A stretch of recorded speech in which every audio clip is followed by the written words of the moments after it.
My husband was stuck in traffic while I was giving birth, but his GPS showed a hotel. Now he's about to learn what true pain feels like.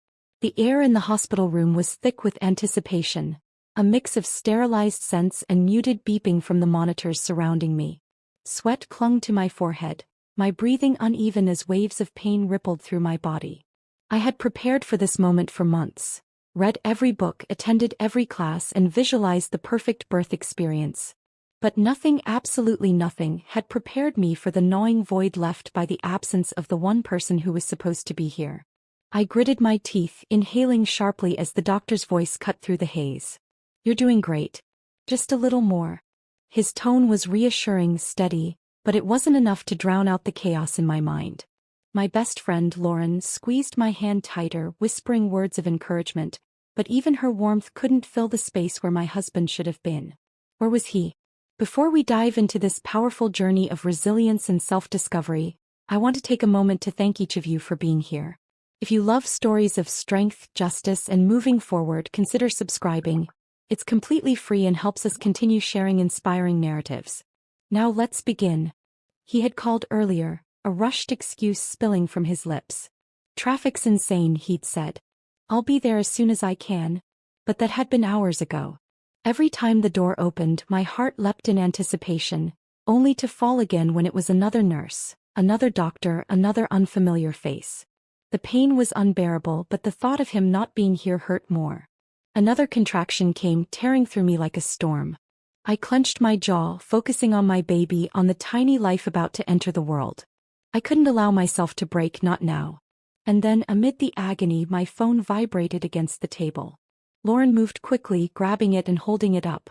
"It's a notification," she murmured, her brow furrowing. "Your GPS tracker." I blinked, momentarily forgetting the pain as confusion flickered through me. I had set up tracking on our shared car months ago. Not because I didn't trust him, but because he was always forgetful with directions.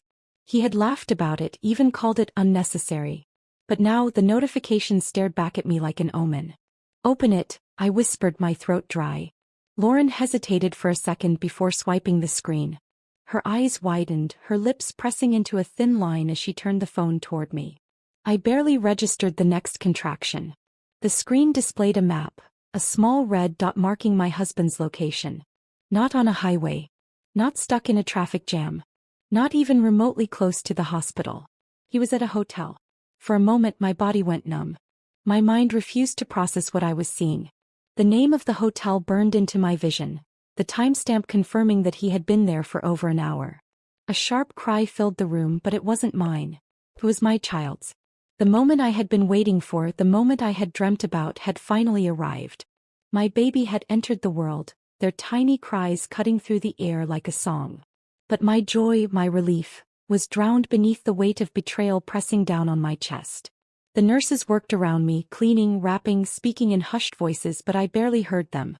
I was frozen, staring at that notification, feeling the pieces of my heart splinter into something unrecognizable. Lauren carefully took the phone from my trembling hands, locking the screen and placing it face down on the table. He knew. She understood that this moment, the arrival of my child, needed to be my priority. But the damage had already been done. I forced myself to breathe, to blink, to acknowledge the nurse handing me my baby. Tiny fingers curled against my skin, their warmth pressing into me like an anchor. I held them close, inhaling their scent, and for a fleeting second the world outside this room ceased to exist. But reality had a way of creeping back in. My husband wasn't here. He wasn't caught in traffic. He wasn't frantically trying to reach me. He had chosen to be somewhere else, to betray me on the most important day of our lives. And he thought I wouldn't find out. A slow, quiet rage started to unfurl inside me, deeper than any pain I had felt during labor. I wasn't just hurt. I wasn't just disappointed. I was furious. But I wouldn't scream. I wouldn't cry. I wouldn't let my emotions spiral out of control. Not yet. I pressed a soft kiss to my baby's forehead, my voice steady when I finally spoke. "I'm going to make sure he never forgets this day." Lauren met my gaze, her expression unreadable. "What are you going to do?" I exhaled slowly, feeling the first seeds of my plan take root. "He wanted to avoid this moment? Fine. But soon I'll make sure he relives it in a way he never imagined." My husband thought he had gotten away with it. He had no idea what was coming. I held my newborn close, my heart pounding with an intensity one had never felt before. The warmth of their tiny body should have been the only thing consuming me, their soft breaths the only sound I focused on. But my mind refused to let go of what I had seen. That GPS notification, blinking like a cruel reminder, had shattered the illusion I had clung to for so long. Lauren stood beside me, silent but watchful. She had always been the kind of friend who knew when to push and when to wait. Right now she waited, but I could feel the weight of her thoughts pressing against mine. The door creaked open and I braced myself, my breath catching in my throat. And there he was. My husband. His face was carefully arranged into an expression of guilt and concern, but his eyes betrayed him. He had rehearsed this, planned his entrance, maybe even practiced what he was going to say. But nothing could prepare him for what was about to come. He moved toward me slowly, placing a bouquet of flowers on the side table. "Hey, sweetheart," he murmured, his voice softer than usual. "I'm so sorry. The traffic was unbelievable."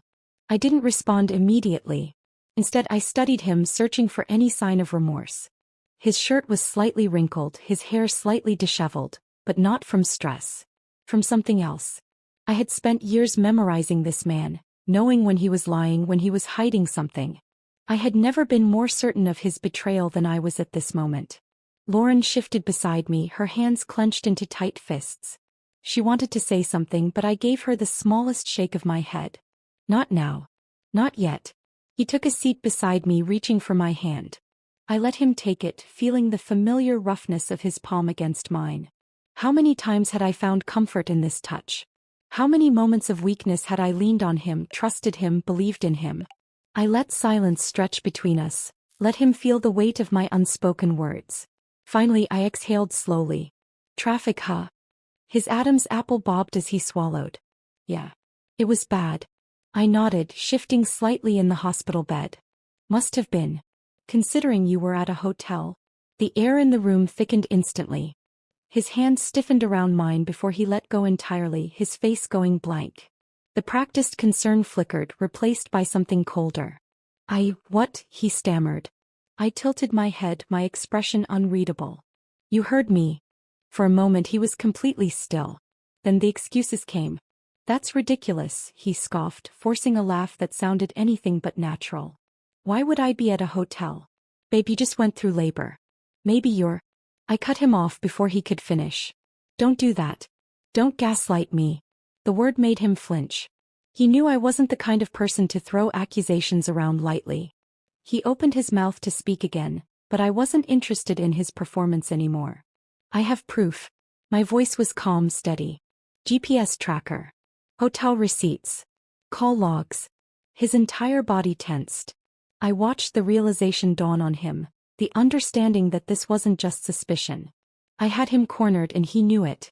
I let the silence hang between us, giving him space to confess, to apologize, to grasp for some shred of dignity. But instead he did what cowards do. He lied. "That's not what it looks like," he said quickly, his voice suddenly urgent. I was meeting a client. I had to step inside the hotel for a meeting. It wasn't." I laughed softly, shaking my head. "Stop." One word. That was all it took. His mouth snapped shut, his breath coming out in uneven puffs. I shifted my gaze to our child, sleeping peacefully in my arms. "You weren't here when I needed you most. You weren't here to hold my hand, to see our baby enter this world." My voice was even, but the betrayal bled into every syllable. "Instead you were somewhere else. Doing something you shouldn't have been doing." He exhaled sharply, his hands raking through his hair. "It was a mistake," he muttered, his voice barely above a whisper. I lifted my head, meeting his gaze. "You're right about that." Lauren stepped forward then, her presence a quiet but powerful reminder that I wasn't alone in this. "You should go," she said simply, her voice laced with barely controlled anger. He looked between us, desperation flickering in his eyes. "Babe, please." "I need time to think," I said, cutting him off again. "And I need you to leave." For a moment I thought he might argue. That he might try one last time to weave a story, to salvage whatever image of himself he thought still remained. But something in my expression must have told him it was futile. With a long, exasperated sigh, He nodded stiffly and pushed himself up from the chair. Fine, he muttered. I'll give you space. He turned and walked out, his footsteps fading down the hallway. As soon as the door clicked shut, I felt my entire body sag with exhaustion. Lauren reached over, brushing a hand over my shoulder. You okay? I swallowed past the lump in my throat, looking down at my baby's tiny fingers curled against my chest. No, I admitted, my voice barely above a whisper. But I will be. Because this wasn't over. Not by a long shot. I had seen my husband lie to my face, had watched him try to manipulate his way out of this. He thought he could talk his way back into my trust, that I would eventually forgive and move on. But that wasn't going to happen. I wasn't the same woman I was before I entered this hospital. The moment I had held my child for the first time, something had shifted inside me. I wasn't just a wife anymore. I was a mother. And I would not allow my child to grow up watching their father treat their mother with such disrespect. No, I wasn't going to cry over him. I was going to make sure he learned exactly what true pain felt like. And I knew just how to do it. The door had barely shut behind my husband, but the room still felt thick with the weight of his presence. My baby stirred slightly against my chest, their tiny body warm and fragile, completely unaware of the storm raging inside me. I wasn't hurt anymore. That emotion had burned away, leaving only a cold, sharp clarity.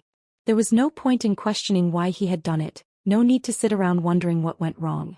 I had all the proof I needed. The betrayal had already happened and nothing could undo it. Lauren sat beside me, her eyes scanning my face. She was waiting for me to break down, to cry, to let the anger spill over. But I wouldn't give my husband the satisfaction of my tears. Not now. Not ever. I need to get out of here, I muttered, my voice steadier than I expected. Lauren raised an eyebrow. You just gave birth. I exhaled, brushing my fingers against my baby's soft cheek. I know. And I'm going to take care of myself. But I won't just sit here and let him think he got away with this. She studied me for a moment, then nodded. So what's the plan? That was the thing, I didn't have one. Not yet. But the seeds of something bigger were forming in my mind. I wouldn't lash out impulsively. I wouldn't scream, argue, or beg for an explanation.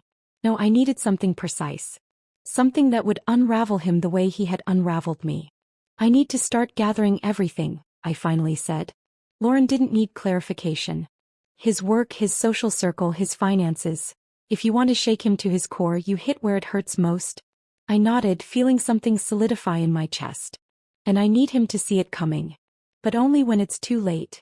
Lauren smirked. Now we're talking. I spent the next few days recovering, keeping my energy focused on my baby while silently building my case. I gathered every screenshot, every piece of evidence. I combed through his finances, looking for anything that could tip the balance in my favor. I found more than I expected. There were other transactions at hotels. Late-night withdrawals. Dinners at places I'd never been. It wasn't just a single mistake. It was a pattern. A carefully concealed double life. He thought he had been discreet. He thought I wouldn't notice. He was wrong. Lauren helped me connect with a lawyer just to weigh my options. I wasn't rushing into anything, but I needed to know where I stood. I can make sure he walks away with nothing, the lawyer assured me after reviewing my case. But if you want something more public, well, that's up to you. Public. That word settled deep inside me, sparking something dangerous. Oh, it wouldn't just be public. It would be unforgettable. A week passed before my husband returned, acting as though nothing had happened. He carried a carefully crafted expression of regret, but his eyes still darted around, looking for signs of weakness. I want to fix this, he said, voice low, hands reaching for mine. I didn't pull away. Not yet. I let him think he still had control, let him believe I was considering his words. I need time, I whispered, my voice soft, careful. He nodded quickly, eager to believe me. Of course. I'll do whatever it takes. I smiled then, and it was the first genuine one I had given him in days. Not because I forgave him. Not because I wanted to rebuild what we had lost. Because I had already planned the first step of his downfall.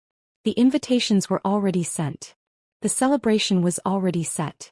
He had no idea what was coming. The day of the surprised party arrived faster than I expected. My husband had no clue that the event had been planned by me. He believed his friends, family, and co-workers had arranged it in honor of our newborn. A perfect opportunity for him to play the doting father. I watched him dress that morning, adjusting his tie in the mirror, the same self-assured smirk on his face that had fooled me for years. "You seem excited," he noted, watching me in the reflection. I tilted my head. "Why wouldn't I be?" He chuckled. "Well, I thought you needed time. But maybe this is good for us." I leaned against the doorframe, crossing my arms. "Yes. It's definitely going to be good for us." If only he knew how right he was. By the time we arrived at the venue, the room was already packed. His parents, friends, co-workers, all of them had shown up ready to celebrate. I had made sure the event was warm and inviting, full of laughter and excitement. My husband basked in the attention, shaking hands, accepting congratulations, playing his role to perfection. It was almost a shame I had to ruin it for him. Almost. At the peak of the night, when conversations were lively and glasses were raised, I stepped forward, holding our baby gently in my arms. The room quieted, all eyes turning toward me. "I just want to thank everyone for coming tonight," I said, my voice steady. "This has been an emotional journey, but having the support of friends and family has made all the difference." My husband beamed beside me, nodding along.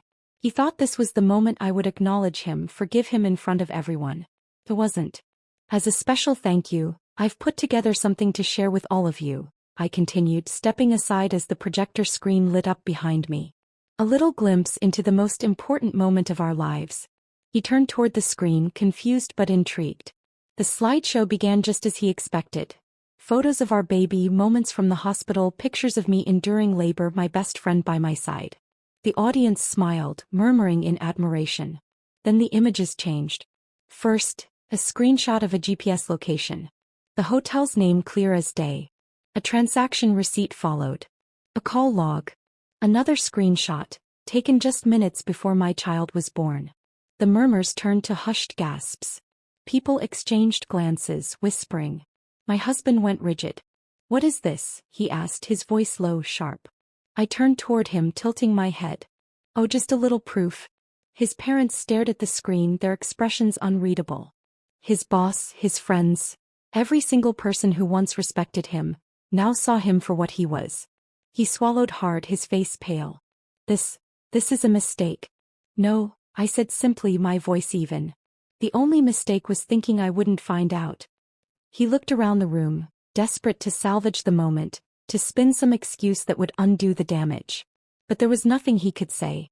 Nothing could fix this. I leaned in slightly, just enough for only him to hear.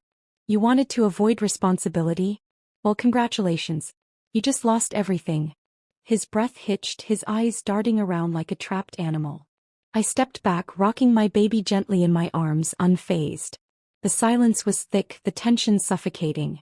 Then, as if on cue, Lauren clapped. Once, twice. And one by one the others followed. It wasn't applause. It was acknowledgement. The final nail in the coffin of his carefully constructed lie. He had wanted to play the role of a loving father. Instead, he had just been exposed as the biggest fraud in the room. The room remained eerily silent except for the occasional shifting of bodies and whispered conversations.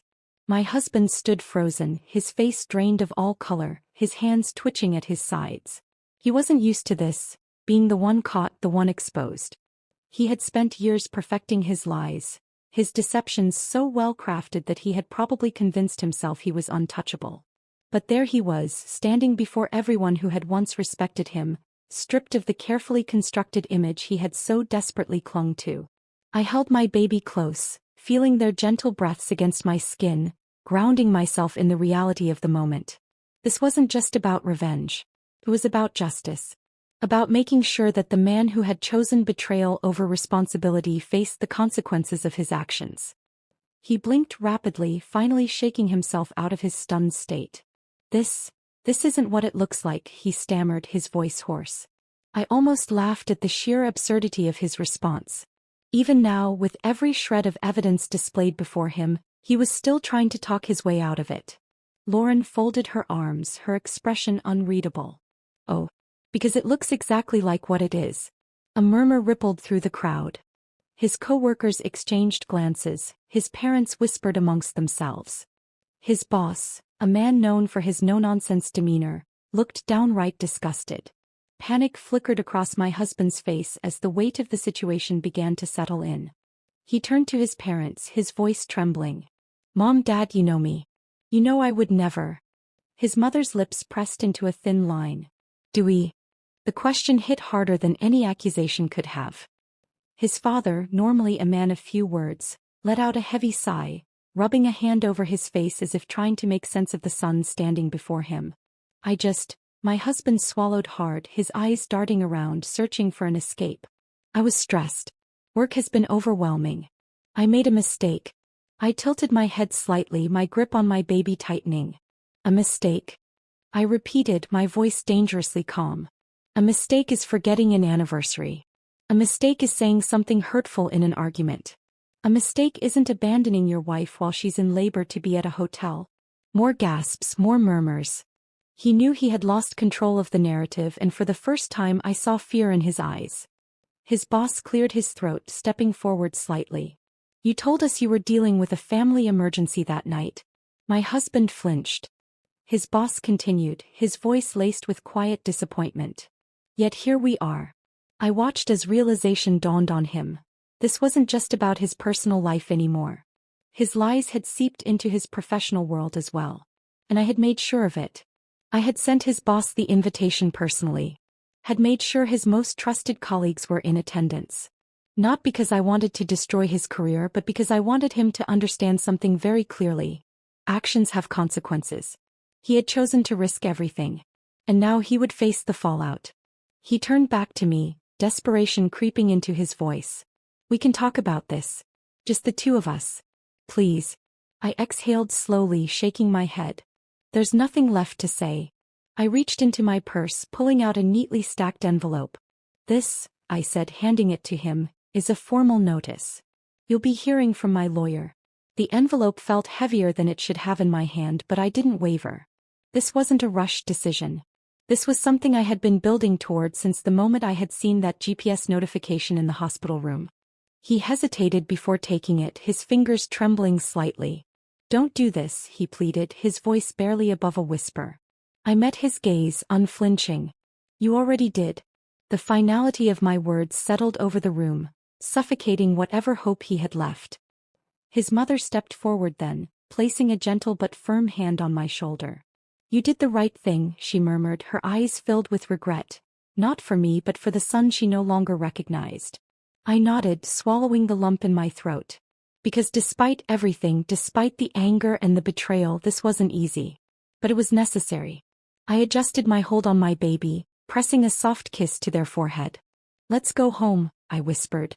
Lauren was by my side instantly, slipping an arm around my shoulders as we walked toward the exit. Behind us, my husband stood motionless, his world crumbling around him. And for the first time since this all began, I felt something close to peace. Because I wasn't just walking away from him. I was walking toward something better. As I walked out of the venue with my baby nestled in my arms, a cool breeze swept through the night air, carrying with it the remnants of whispered conversations and shocked gasps left behind in that room. I had done what I came to do. Exposed the betrayal, dismantled the carefully crafted web of lies my husband had spun for so long, and walked away with my dignity intact. But this wasn't the end. This was merely the beginning. Lauren walked beside me, silent for a moment, processing everything that had just unfolded. Then she let out a slow exhale, shaking her head in awe. That was legendary. I managed a small smile, though the weight of everything I had done still settled heavily on my chest. It had to be. She glanced back toward the building where I imagined my husband was still standing, frozen in the aftermath of his downfall. I don't think he'll ever recover from that, she murmured. I adjusted my grip on my baby, glancing down at their peaceful face. Good. But I wasn't done. My husband had spent years playing a game where only he knew the rules. He had treated my love, my loyalty as something disposable. Now he was learning what it felt like to lose something real. And I wasn't going to make it easy for him. The next few days passed in a blur of paperwork, legal meetings, and silent phone calls that went unanswered. My husband had tried to reach me, of course. First with a simple "Can we talk?" Then with longer, more frantic messages. And finally with desperate voicemails, each one dripping with regret. But I didn't respond. Instead, I focused on what came next. The house. I had already spoken to my lawyer about securing full ownership. My husband had carelessly left too many financial decisions in my hands, making it easy for me to ensure he had no claim to the home I had built for our family. His finances? A disaster waiting to happen. I had discovered through quiet investigation that he had been juggling debts he thought I didn't know about. Loans, credit cards, expenses that had no explanations. He had stretched himself thin, assuming he would always have me as his safety net. He was wrong. But the real masterpiece of my plan wasn't in taking back what was mine. It was in making sure he understood on a level so deep it would haunt him, exactly what he had thrown away. The final stage of my setup came in the form of an elegant event. Another gathering, though this time, it was completely orchestrated by me. An intimate evening of celebration. Not for him. For me. I invited everyone who had attended the surprised party. Friends, family, colleagues. People who had once viewed me as just his wife standing quietly beside him. Now they would see me as something else entirely. When he arrived, I made sure he saw everything clearly. The warm embraces, the laughter, the way I moved through the room with a sense of confidence that he had never allowed me to fully embrace. And when he finally approached me, hesitating as though unsure whether he was even allowed to be near me, I simply raised an eyebrow. "This is a private event," I said smoothly, sipping from my glass. "I don't recall inviting you." His throat bobbed as he swallowed, shifting uncomfortably under the weight of every eye in the room watching him. I wanted to talk." I tilted my head slightly, studying him. He looked different now. The same tailored suit, the same polished appearance, but there was something missing. That air of arrogance, the unshakable confidence he had carried so effortlessly, was gone. "Good. You should go," I said gently, my voice devoid of the anger that had once consumed me. Because I didn't need anger anymore. I had already won. He hesitated, his fingers clenching at his sides as though searching for something, anything, to say that might change the inevitable. But there was nothing left to salvage. He had made his choice. And I had made mine. As he turned and walked away, disappearing into the night, I exhaled softly, feeling a strange sense of peace settle over me. Revenge wasn't about destroying someone. It wasn't about hate. It was about justice. And justice had never tasted sweeter. As my husband disappeared into the night, the air around me felt lighter, unburdened. Conversations swirled in the background, warm laughter mixed with the clinking of glasses, but I stood still for a moment, absorbing the weight of what had just happened. He was gone. Not just from this event but from my life. Lauren appeared beside me, her presence grounding. "You okay?" she asked, her voice softer than usual. I turned to face her, exhaling slowly. "Better than I've been in a long time." And it was true. For so long, I had carried the weight of his betrayal, the pain of knowing that the man I had trusted, the man I had built a life with, had chosen deception over love. But now he was nothing more than a fading chapter in my story. I looked around the room, taking in the faces of people who had stood by me, supported me, believed in me even when I had struggled to believe in myself. This wasn't just a celebration of my child's arrival. It was a celebration of my freedom. Lauren nudged me playfully. "Come on. You deserve to enjoy this." And she was right. So, for the first time in a long time, I let myself truly live in the moment. The evening unfolded beautifully. The conversations were effortless, the joy in the air unmistakable. People congratulated me not just on the birth of my child but on the strength it took to stand up for myself. I was no longer his wife. I was me. A woman who had been broken but had pieced herself back together, stronger than before. As I moved through the crowd, I caught snippets of conversation. Words of support, admiration, and from some barely concealed shock at the way everything had unfolded. I could feel their curiosity, the silent questions lingering in their gazes. Was I okay? Did I regret what I had done? Did I miss him? The answer was simple. No. At one point in the evening, I found myself standing alone near a corner of the room, watching the celebration from a quiet distance. The energy was infectious, but I needed a moment to myself, a moment to truly process everything. Lauren joined me again, handing me a glass of sparkling cider. "You did it," she said simply. I took the glass, swirling the liquid thoughtfully. "Yeah," I murmured. "I did." She leaned against the wall, studying me. "So what's next?" It was a fair question. For so long, my life had revolved around my marriage. My role as a wife, my place in a partnership that had ultimately been built on deception. But now that chapter was over. I took a slow sip, letting the crispness of the drink ground me. I start over. Lauren's lips curved into a proud smile. And how does that feel? I glanced down at my child asleep in my arms, their tiny fingers curled into a fist. Liberating. As the night wore on, I caught sight of my husband's parents lingering near the entrance. His mother, normally composed, looked visibly shaken. His father, always a reserved man, seemed lost in thought. I knew they had questions. And I knew they deserved answers. So I walked over, meeting them halfway. His mother looked at me, her expression conflicted. I didn't know, she admitted quietly. Not until tonight. I nodded, my tone measured.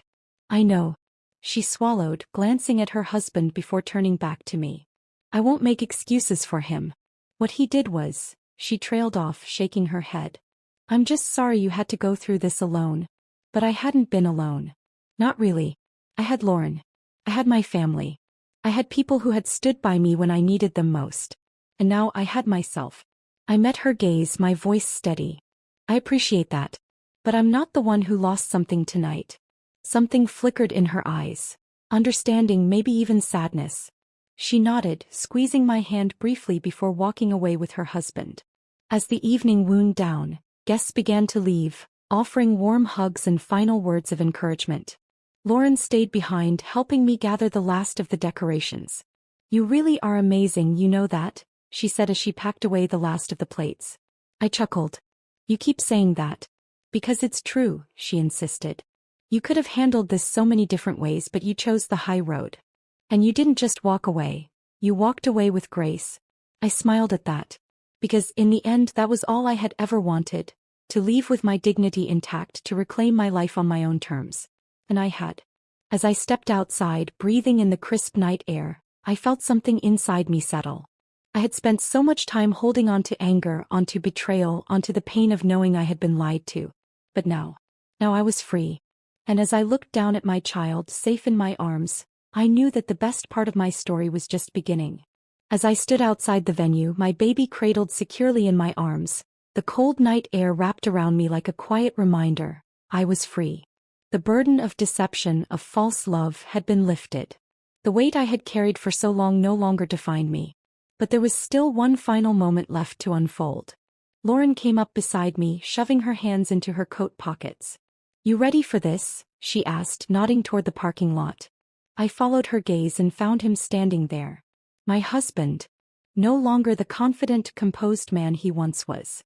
He looked smaller now, not physically but emotionally. His posture lacked its usual arrogance, his face shadowed with something close to regret. For a brief second I wondered what was going through his mind.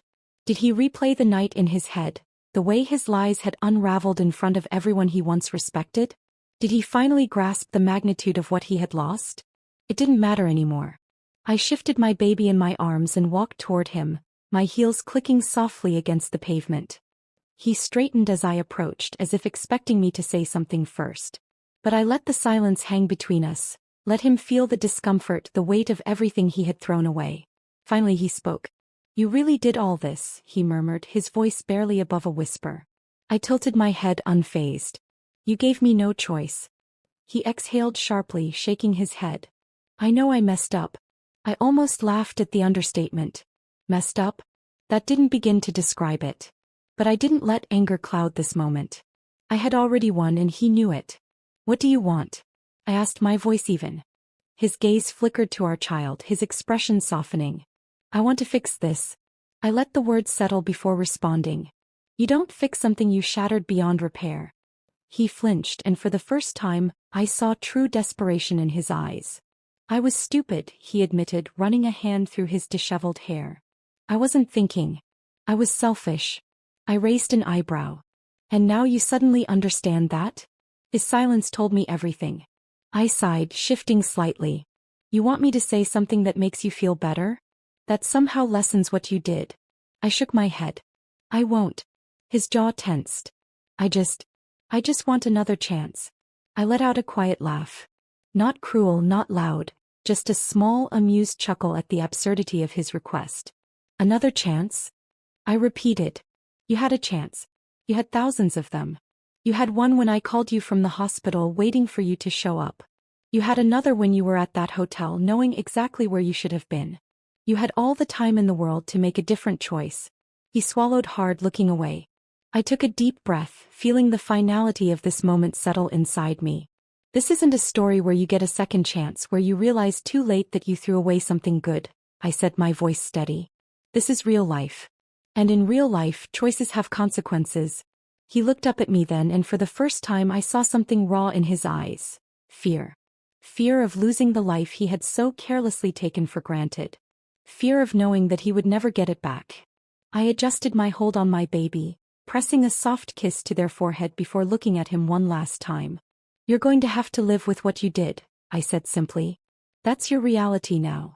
With that, I turned and walked away, leaving him standing there alone in the cold. I didn't look back. I didn't need to. Because the past was behind me. And the future? It was mine to create.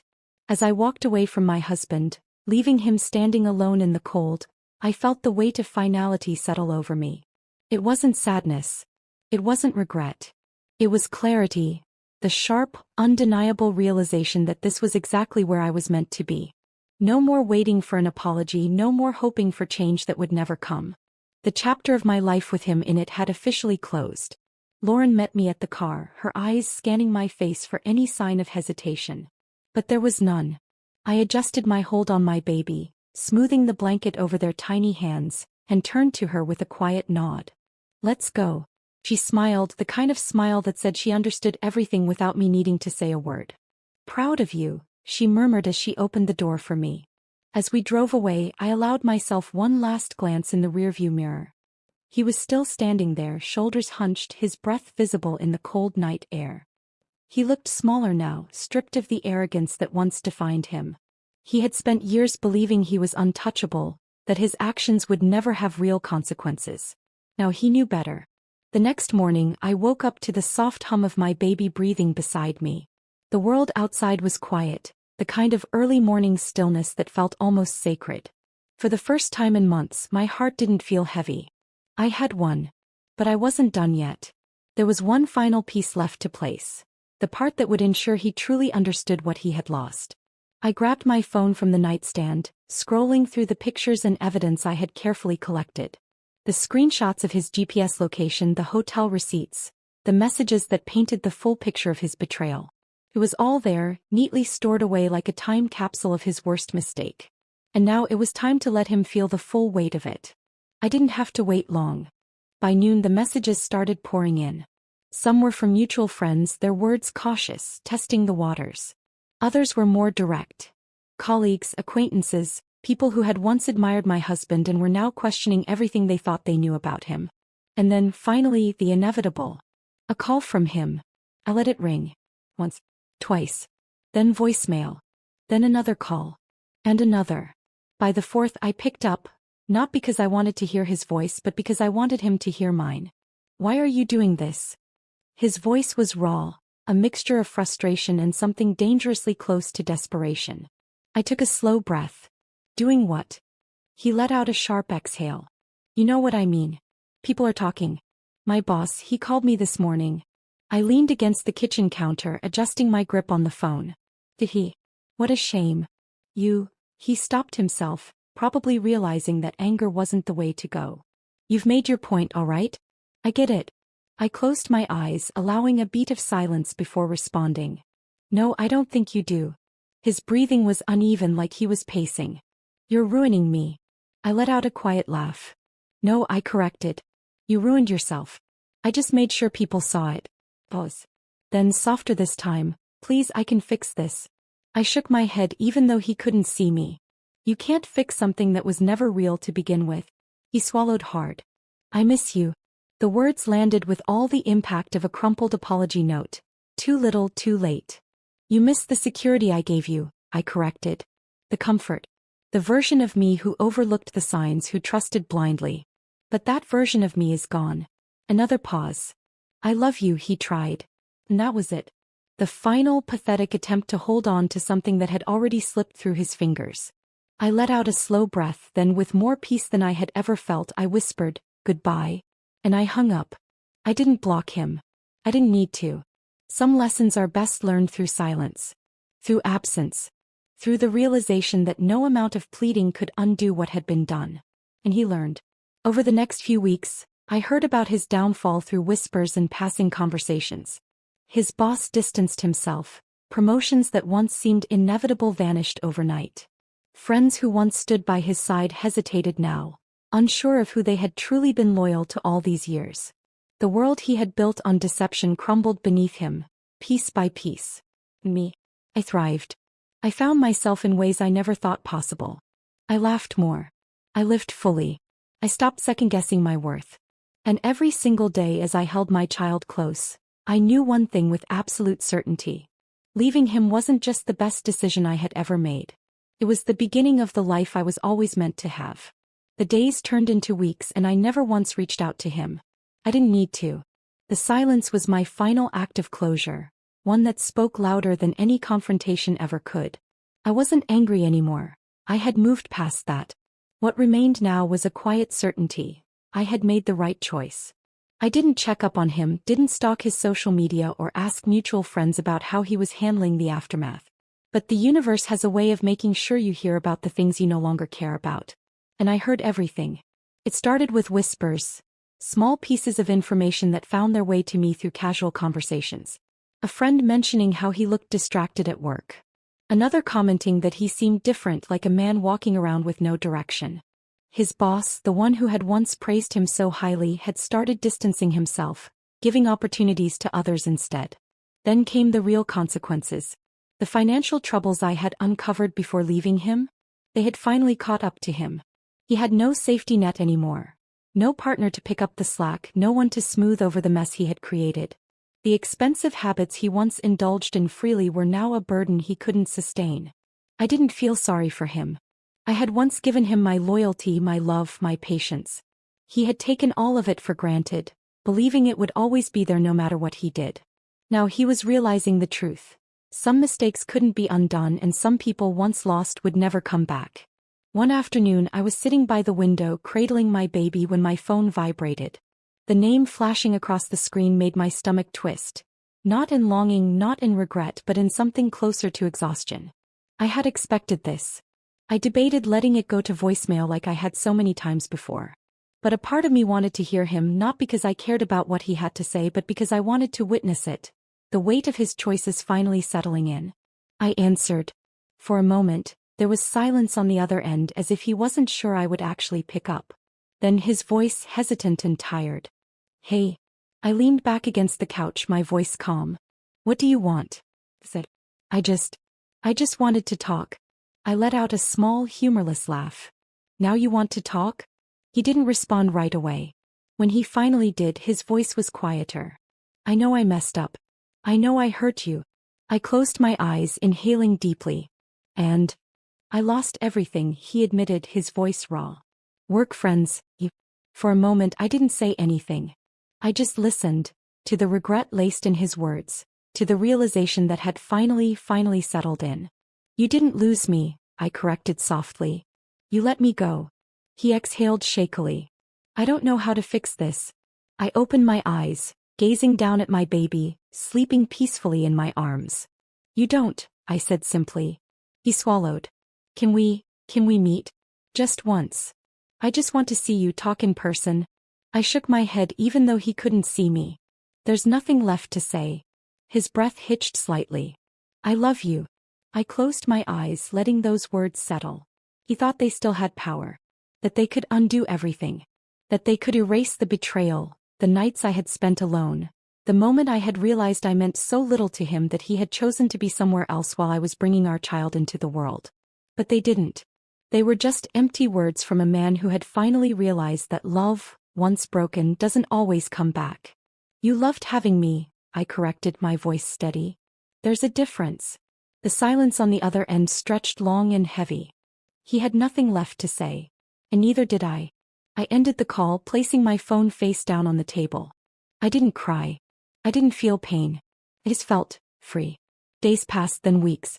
I focused on my child, on myself, on the life I was building. Every morning I woke up feeling lighter, as if the past was finally settling into the place it belonged, behind me. And my husband? He faded just like I knew he would. The texts stopped. The calls disappeared. His name no longer came up in conversations. His downfall wasn't dramatic. It wasn't loud. It wasn't filled with grand gestures or desperate attempts to win me back. It was slow, quiet. A man finally understanding that he had lost something he could never replace. And I had gained something priceless. Myself. The silence that followed my final conversation with him wasn't just peaceful. It was powerful. It was the kind of quiet that signaled true closure, not the forced kind where you tell yourself you've moved on while secretly holding on to what was lost. No, this was different. This was the kind of silence that came when you knew without a shred of doubt that you had done the right thing. And that was a feeling I never thought I'd have. For so long I had been caught in the cycle of making excuses for him, of justifying his actions, of convincing myself that maybe, just maybe, he would wake up one day and become the man I needed him to be. But people don't change unless they want to, and he had never wanted to. Not until it was too late. But by then I had already changed. The next few months were a strange mix of healing and rebuilding. I started small, adjusting to life as a single mother, finding joy in the little moments, allowing myself to exist without the constant weight of his presence. It wasn't easy, but it was necessary. There were nights when exhaustion took over, when the loneliness crept in, whispering doubts into the corners of my mind. But even in those moments I never once considered turning back. Because I had finally learned the difference between being alone and being free. And I was free. One afternoon as I sat in the park watching my baby sleep in their stroller, Lauren plopped down beside me with an exaggerated sigh. "I think you broke him," she said, handing me a coffee. I took it with a raised brow. "You're still keeping tabs?" He shrugged. "I don't have to. People talk." I took a sip, waiting. She smirked. "He's struggling. Work isn't going well, a couple of his old friends have stopped talking to him, and his landlord is apparently considering kicking him out because he's late on rent." I nodded, unsurprised. Choices have consequences. Lauren let out a low whistle. "You really don't care, do you?" I turned my gaze toward my baby, their tiny face so peaceful, so unbothered by the chaos of the world. "I care about what matters." And he didn't matter anymore. A few weeks later I found myself standing in front of a mirror, adjusting the neckline of my dress. It had been a long time since I had gone anywhere that wasn't baby-related, a grocery store, a doctor's appointment, a late-night pharmacy run. But tonight was different. Tonight was about me. Lauren had convinced me to attend a charity gala, something I would have previously gone to as his wife, standing dutifully by his side while he shook hands and collected compliments. But tonight I was going as me. I wasn't sure what to expect, but I walked in with my head high, feeling lighter than I had in years. The event was elegant, filled with people I had once known in a different context, when I was defined by the man I stood beside rather than the woman I had become.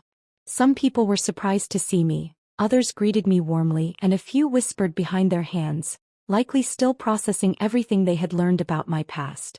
But none of it mattered, because I knew who I was now. And then, because life has a way of delivering finality in unexpected ways, I saw him. He was standing near the bar alone, a drink in his hand that he had barely touched. He looked the same but different.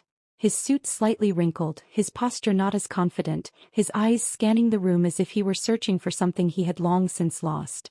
For a brief moment our eyes met. And in that moment I saw it all. The regret. The realization. The weight of everything he had lost. He started to move toward me, but I simply turned away. There was nothing left to say. Nothing left to feel. I wasn't angry. I wasn't sad. I wasn't bitter. I was free. That night as I put my baby to sleep, I ran my fingers gently over their tiny hands, marveling at how something so small could hold so much of my heart. For the first time in years I wasn't looking back. I wasn't waiting for closure because I had created my own. I wasn't wondering if he missed me because it didn't matter. I had walked away with my dignity, my peace, and my future still intact. And that was the best revenge of all.